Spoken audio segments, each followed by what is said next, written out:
کیا آپ نے کبھی یہ سوچا ہے کہ اللہ نے فجر کی نماز ٹھیک اسی وقت کیوں رکھی جب ہماری نیند سب سے زیادہ گہری ہوتی ہے؟ یا عصر کی نماز عین اسی وقت کیوں فرض کی گئی جب ہمارے اندر دن بھر کی تھکاوٹ، چڑچڑاپن اور غصہ اپنے عروج پر ہوتا ہے؟ ہم میں سے بہت سے لوگ یہ سمجھتے ہیں کہ یہ صرف ایک عبادت کا طریقہ ہے یا یوں ہی کوئی وقت مقرر کر دیا گیا ہے، لیکن حقیقت میں یہ کوئی اتفاق نہیں ہے۔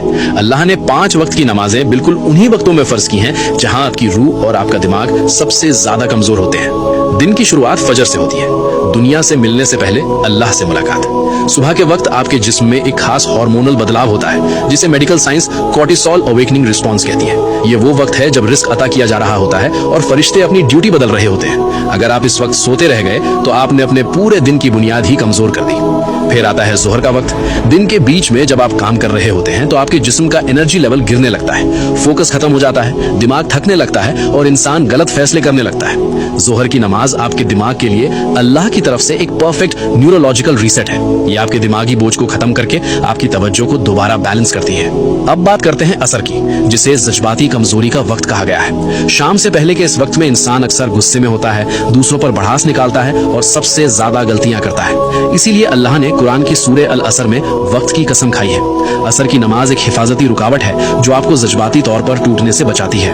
اس سے پہلے کہ ہم مغرب اور عشاء کے ایک بہت بڑے راز کی طرف بڑھیں، اس ویڈیو کو ابھی اپنے دوستوں اور عزیزوں کے ساتھ شیئر ضرور کریں تاکہ وہ بھی نماز کی اس خوبصورت حقیقت کو سمجھ سکیں۔ مغرب، بدلتے ہوئے لمحوں کا وقت۔ جب سورج غروب ہوتا ہے تو آپ کا دماغ دن کی رفتار سے نکل کر آرام کی طرف جانے لگتا ہے۔ یہ ایک ایسا ٹرانزیشن کا وقت ہے جس کے بارے میں ہمارے پیارے نبی حضرت محمد صلی اللہ علیہ خاص طور پر تنبیہ فرمائی ہے۔ جب رات داخل ہوتی ہے تو غیب کی مخلوق زیادہ ایکٹیو ہو جاتی ہے۔ مغرب صرف ایک نماز نہیں بلکہ اندھیرے کی دہلیز پر ملنے والی ایک مضبوط حفاظت ہے۔ اور آخر میں عشاء، اندر کی دنیا کی حفاظت۔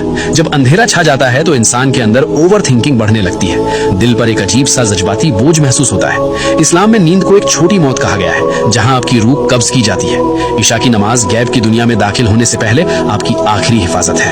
یاد رکھیے، جب آپ کوئی نماز چھوڑتے ہیں تو آپ صرف ایک فرض نہیں چھوڑتے بلکہ آپ وہ خاص لمحہ کھو دیتے ہیں جو خالق نے آپ کو سنبھالنے اور سکون دینے کے لیے بھیجا تھا۔ یا اللہ ہم سب کو اور ہماری نسلوں کو 5 وقت کی نماز قائم کرنے والا بنا دے۔ کامنٹس میں ایک بار دل سے آمین ضرور لکھیں۔